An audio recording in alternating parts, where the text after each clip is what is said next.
तो अभी last part में हमने 3.3 तक कर लिया था, वेक्टर्स हमने पढ़ लिया था। अब नेक्स्ट देखते हैं। ये कह रहा है कि यहाँ पे कुछ टेबल 3.1 देखोगे, इसका अपडेटेड मैं आपको एंड में दे दूंगा कि इसमें जैसे कॉमन कोल्ड एंड इन्फ्लुएंजा एक डिजीज है, होता किसकी वजह से है? वायरस की वजह से। बॉडी में किस पार्ट में जाके इन्फेक्शन कॉज करेगा? रेस्पिरेटरी ट्रैक है ना, जो आपका नॉस्ट्रिल से लेके लंग तक का एरिया है। इसका सिम्टम क्या होगा? नेसल कंजेशन होगा, नाक आपके बंद लगेंगे, डिस्चार्ज, नाक से आपके पानी लगेगा, सोर थ्रॉट, गले में खराश रहेगी, फीवर आएगा, कफ आएगा, बॉडी पेन होगा। इसका प्रिवेंटिव मेजर क्या है? ये बहुत इंपॉर्टेंट है कि भाई हैंड फ्रीक्वेंटली वॉश करो, क्योंकि आप अपने हाथ से माउथ या नोज छुओगे तो प्रॉब्लम होगी। पर्सनल आइटम शेयर नहीं करना किसी के साथ, अगर एक बार आप बीमार पड़ गए तो। और किसी का यूज भी नहीं करना, अगर कोई बंदा आपको लग रहा है बीमार है, नहीं भी है फिर भी। Covering the mouth and nose, आप माउथ एंड नोज कवर रखो। अगला आपको दिया गया है चिकन पॉक्स। क्या है ये? वायरस है। ये भी रेस्पिरेटरी ट्रैक्ट और स्किन पे भी आ सकता है। माइल्ड फीवर आएगा, इची स्किन आएगा, रैश आएगा और ब्लिस्टर्स, मतलब छाले से हो जाएंगे। पेशेंट को कंप्लीटली आइसोलेट करो। पेशेंट को एक किसी अलग कमरे में अच्छे केयर के साथ, मतलब ऐसा नहीं कमरा बंद कर दिया, वैसे अच्छे केयर के साथ। और जो है जब आप उसके आसपास जाओ तो अपना माउथ एंड नोज जो है कवर करो। और लास्ट वैक्सीनेशन करवाओ, है ना। आइडियली तो जब बच्चा, आजकल देखोगे एक एज में ही वैक्सीनेशन करा जाता है, बच्चा जब 1 साल का होता है तभी वैक्सीन लगता है लगभग। अगला क्या है? मीसल्स है। मीसल्स क्या है? ये भी वायरस है। ये स्किन से जाएगा और रेस्पिरेटरी ट्रैक्ट, जब आप सांस वगैरह लोगे नोज एंड माउथ से, इससे होगा क्या? फीवर होगा, सोर थ्रोट होगा, रेडिश रैशेज होंगे, years and other part of skin पे लाल लाल रंग के छाले हो जाएंगे। वही है सेम, है ना। बंदे को आइसोलेट करो, माउथ एंड नोज जब उसके पास जाओ तो अपना कवर रखो। अच्छा हाइजीन, मतलब जहाँ भी रहो या जहाँ भी वो बंदा रहे उसको बहुत ही साफ सुथरा हाइजीन दो। और वैक्सीनेशन करवाओ ठीक होने के बाद। वैक्सीनेशन कभी बीमार में नहीं करवाना है, कभी भी। उसमें उसके बाद क्या है? ट्यूबरक्लोसिस है। ये बैक्टीरिया है, सेलेमोना टाइफी बैक्टीरिया से होता है ये। किस एरिया में होता है? आपके लंग्स वाले एरिया में होता है। Cough, fever, fatigue, loss of appetite, night sweat, रात को पसीने आएंगे, खाने का मन नहीं करेगा, थकान आएगी। और सॉरी ट्यूबरकुलोसिस सेलेमोना टाइफी से नहीं होता, वो अलग बैक्टीरिया होता है। और सेलेमोना टाइफी से टाइफाइड होता है आपका। Avoiding close contact with TB infected people, covering the mouth and nose, maintaining good hygiene, getting vaccinated. तो वही है कि गुड हाइजीन और बीमार बंदों से प्रॉपर डिस्टेंस बना के रखना तो बहुत ज़रूरी है। उसके बाद इसमें ये पूछा जा सकता है कि टीबी का जो बैक्टीरिया है वो आपके बॉडी के किस पार्ट को इन्फेक्ट पहले करता है ना। तो लंग को इन्फेक्ट करेगा ये। अब उसके बाद क्या है? जो डिजीज अभी तक हमने क्या पढ़ा? डिजीज जो एयर से होता है। अब डिजीज जो वाटर एंड फूड से होगा, पहला देख लेते हैं, हेपेटाइटिस ए, है ना। ये सीधा आपके लीवर को, हेपेटाइटिस जो भी है वो सीधा आपके लीवर को इम्पैक्ट करता है, एंड वेरी वेरी बैड, मतलब। और ये क्या है? वायरस है। तो वायरस है तो मतलब इसमें फीलिंग सिम्टम क्या आएंगे? फटीग होगा, fever, loss of appetite, nausea, vomiting, jaundice, pain in the upper right abdomen. ये सारे इसके सिम्टम है। और इसका केयर क्या है? आप उबला हुआ पानी पियो और वैक्सीनेशन करवाओ, है ना। अगला क्या है? क्लोरिया। क्लोरिया क्या है? एक बैक्टीरिया है और ये स्मॉल इंटेस्टाइन को इम्पैक्ट करता है मोस्टली। डायरिया एंड डिहाइड्रेशन इसका कॉज है। और उसके बाद क्या है कि ध्यान कैसे रखना है इसका? पर्सनल हाइजीन, अपने आप को साफ से रखना है। गुड सैनिटरी हैबिट्स, कि आप सैनिटरी हैबिट्स आपकी अच्छी होनी चाहिए। जब आप जाते हो आते हो आपको वॉशरूम क्लीन होना चाहिए, हाथ साफ करो अच्छे से, है ना। और प्रॉपर पका हुआ खाना खाना है, बॉइल्ड ड्रिंकिंग वाटर पीना है, और ठीक हो तो वैक्सीनेशन करवा लेना है, ठीक। अगला क्या है? अगला आप देख रहे हो टाइफाइड। ये भी बहुत कॉमन, जब आप देखोगे तो सीजन चेंज वगैरह के टाइम पे काफ़ी ज़्यादा होता बैक्टीरिया से है ये, और इंटेस्टाइन को इम्पेक्ट करता है। तो headache, abdomen discomfort, fever and diarrhoea, ये इसके क्या है? सिम्टम है। मतलब सिर दर्द होगा, पेट में दर्द होगा, बुखार होगा और डायरिया मतलब पेट खराब रहेगा। इसमें करना क्या है, पर्सनल हाइजीन मेंटेन रखना है, गुड सैनिटरी हैबिट रखना है, consumption of properly cooked food, मतलब अपने आप को बहुत ही साफ रखना है, सैनिटरी हैबिट्स फॉलो करने हैं अच्छे, consumption of properly cooked food, proper बना हुआ खाना कंज्यूम करना है, ड्रिंकिंग वाटर एंड वैक्सीनेशन, पानी पियो सही से, साफ पानी, है ना, और वैक्सीनेशन, जब आप ठीक हो जाओ तो अपने आप को वैक्सीनेट करवाओ।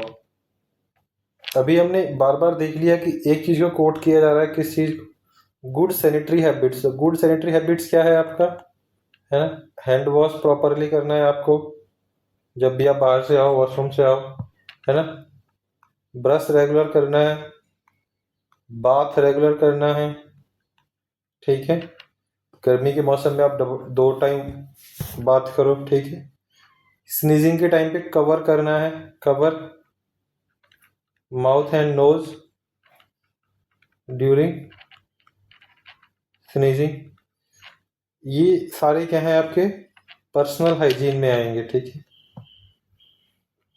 उसके बाद नेक्स्ट क्या है, स्कैरसिस है। ये क्या है, वॉर्म से होता है, कीड़े से होता है, और इंटेस्टाइन में इन्फेक्ट करता है सीधा। जब आप सुबह बाथरूम जाओगे तो you will see worms in your stool, loss of appetite, खाना खाने का मन नहीं करेगा, बॉडी ग्रोथ कम होगी, वेट कम होगा, डायरिया मतलब पेट खराब होगा, अनीमिया मतलब बॉडी में खून की कमी हो जाएगी। जहाँ भी डायरिया होगा वहाँ पे अनीमिया हो ही जाएगा।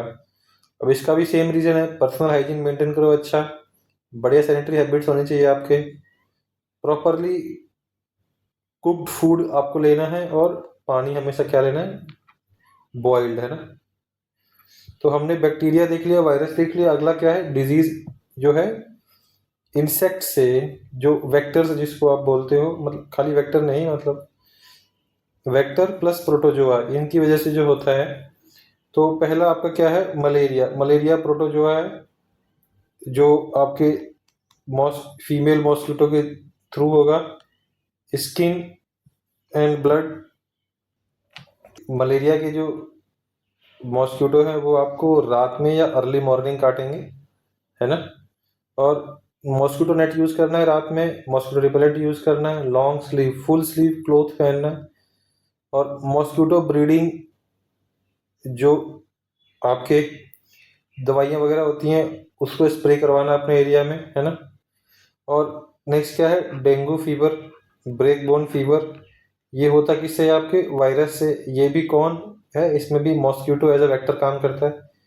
ये डिजीज कहाँ से फैलेगा, आपके स्किन पे और ब्लड, है ना। फीवर होगा, हेडेक होगा, मसल एंड जॉइंट पेन होगा, और नौशिया होगा। और इसमें करना क्या है, जो मलेरिया वाले क्वेश्चन है वही क्वेश्चन आपको रखना है ना। और ये काटता दिन में है तो दिन के टाइम भी आप फुल स्लीव क्लोथ्स पहनो, ठीक है। अब हमने ये टेबल पढ़ा ऊपर बहुत डिटेल में, तो इस टेबल में क्या कह रहा है कि कैसे इस डिजीज इन्फेक्ट होता है, वो हमने पढ़ लिया, बट प्रिकॉशंस मोस्टली सेम थे। क्या था प्रिकॉशन, अपना और अपने सराउंडिंग को साफ रखना, है ना, और बेसिक हाइजीन प्रैक्टिस करना है डेली, और हाथ को साबुन से और पानी से बहुत ही अच्छे से धोना है, ताकि जो भी पैथोजेंस आप बाहर से लेके आए हो या किसी बंदे से लेके आए हो वो वॉश हो जाए। और जब भी स्नीज करो तो अपना माउथ एंड नोज दोनों कवर करना है। जब भी आप भीड़ वाले एरिया में जाओ तो मास्क पहनो। पर्सनल आइटम शेयर नहीं करना है, टॉवल हो, क्लॉथ हो, है ना। उसके बाद अपने घर को, अपने फूड को और पानी को, तीनों को साफ रखना है। और जब भी आपको लगे कि आप बीमार हो तो रेस्ट करनी है बहुत ही अच्छे से, और ज़्यादा लोगों से कनेक्ट नहीं करना है, ताकि आपका जो डिजीज़ है वो किसी और को फैले।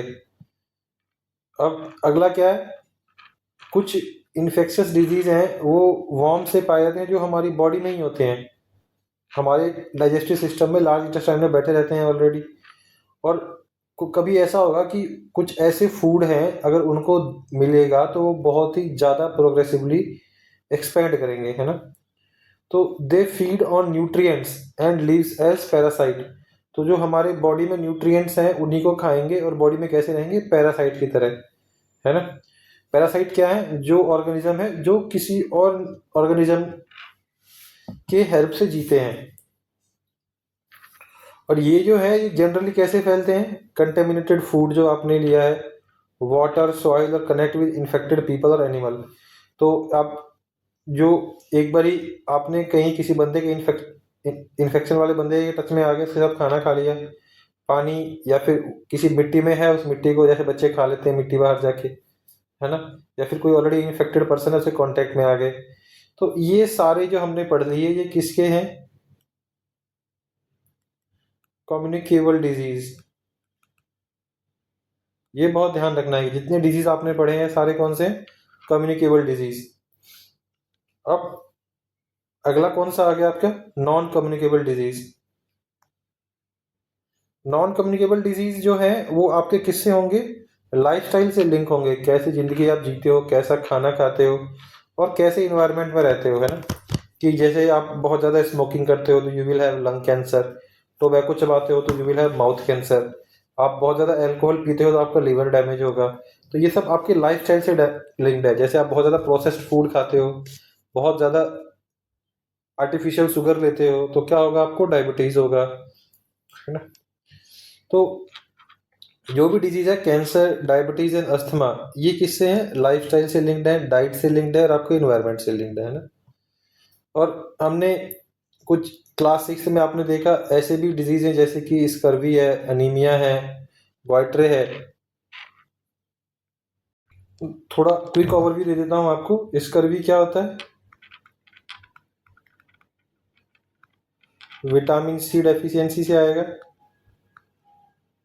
है ना। और विटामिन सी की डेफिशिएंसी कब होगी? जब आपका डाइट पुअर होगा,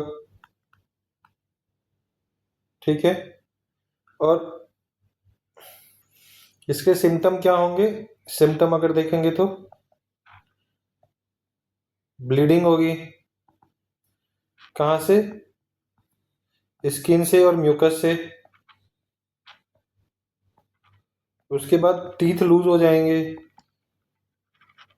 है ना। ड्राई स्किन रहेगी बहुत ज़्यादा, जॉइंट पेन रहेगा, ठीक है। फटीग रहेगी बहुत ज़्यादा, और मसल वीकनेस।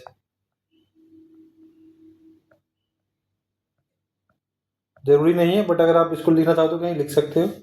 नेक्स्ट देखते हैं अनीमिया। ये क्या होगा? लैक ऑफ न्यूट्रिशन, है ना। क्या होगा? ब्लड डेफिशिएंसी,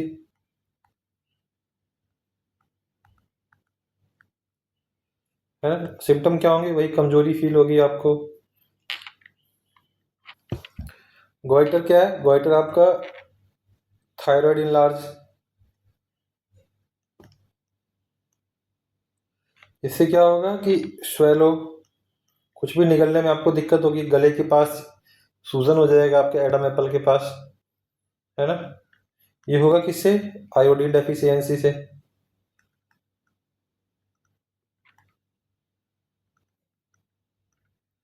ठीक है, तो ये क्लास 6 में था तो हो सकता है आपको याद ना हो, तो एक बार ये आपको बहुत ही अच्छे से बेसिक बेसिक एकदम बता दिया।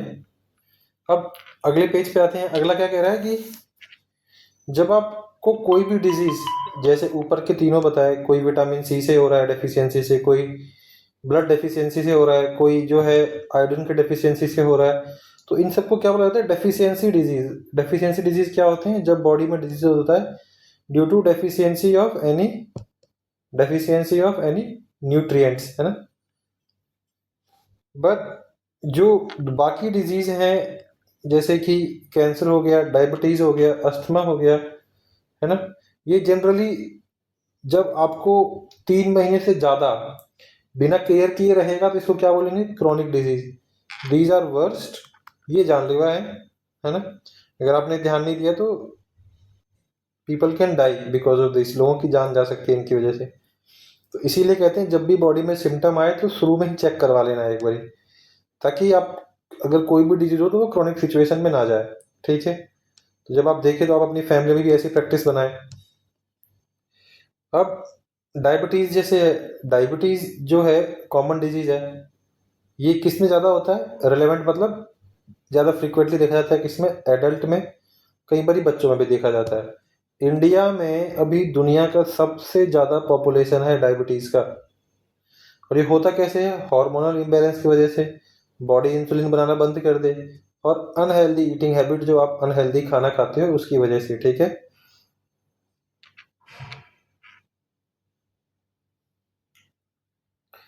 तो ये वाला पार्ट थोड़ा लंबा हो गया, इसको फिनिश करते हैं, नेक्स्ट वीडियो में चैप्टर हमारा कंप्लीट हो जाएगा।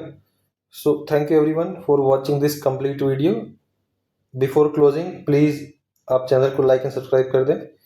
अगर आप हमें फर्दर सपोर्ट करना चाहते हैं तो you can support bye donating us on this mentioned UPI. इसमें हमने ईमेल आईडी और टेलीग्राम लिंक डाला हुआ है। अगर आपको कोई भी 1-to-1 क्लास चाहिए या कोई भी डाउट है जो आपको पूछना है, तो आप इस ईमेल आईडी पे हमें ईमेल करके पूछ सकते हो, और इस टेलीग्राम में आप अपनी क्वेरीज पूछ सकते हो टेलीग्राम लिंक में।